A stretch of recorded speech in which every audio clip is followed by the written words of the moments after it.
On March 30th, 1981, President Ronald Reagan was shot and wounded in an attempted assassination while in Washington, D.C. President Reagan was returning to his limousine after a speaking engagement at the Washington Hilton Hotel. As he was leaving, John Hinckley was waiting for him. John Hinckley was 30 years old when he attempted to assassinate President Reagan. Hinckley had developed an erotomanic obsession with Jodie Foster. John hid behind the crowd. Reagan unexpectedly passed right in front of him. Hinckley took action and rapidly fired his blue steel revolver 6 times in 1.7 seconds, missing the president with all 6 shots. However, a bullet ricocheted and hit Reagan in the left underarm.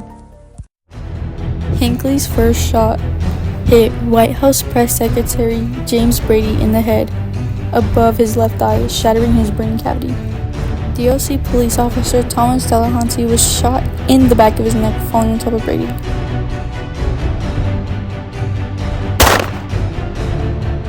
Alfred Antonucci struck Hinckley on the head and distracted him. Tim McCarthy shielded the president and was struck in his lower chest by the 4th round.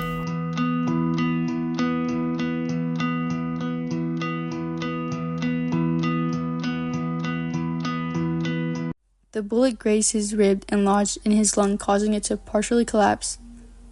No one knew Reagan was shot, and he was removed from the scene by agents.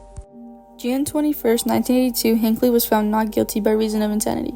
He was confined at St. Elizabeth's Hospital in Washington, D.C. full-time until 2006, where he started to gradually live with his mother. He now makes music.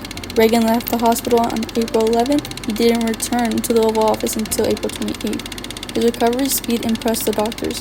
Reagan never walked across an airport tarmac or got out of his limousine on a public sidewalk again as president. What changes occurred in mental health treatment and gun control discussions after the sentence?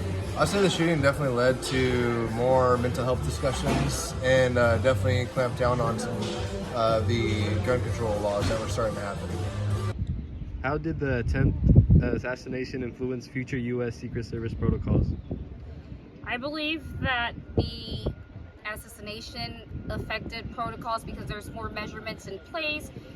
Within politics, different legislations have been overridden or coming up since then.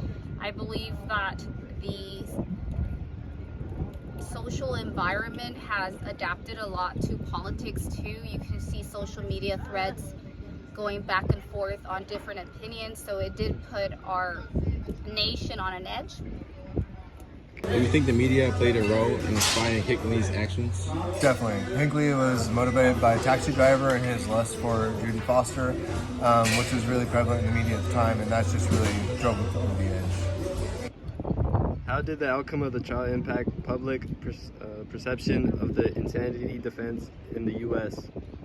Again, with this second question, I believe that it was impacted where it put the nation on an edge. Again, you have various groups believing that their values and morals were infringed upon perhaps, and they have different takes on them. So it does affect safety measurements and then cultural views, social views, and also affects the world.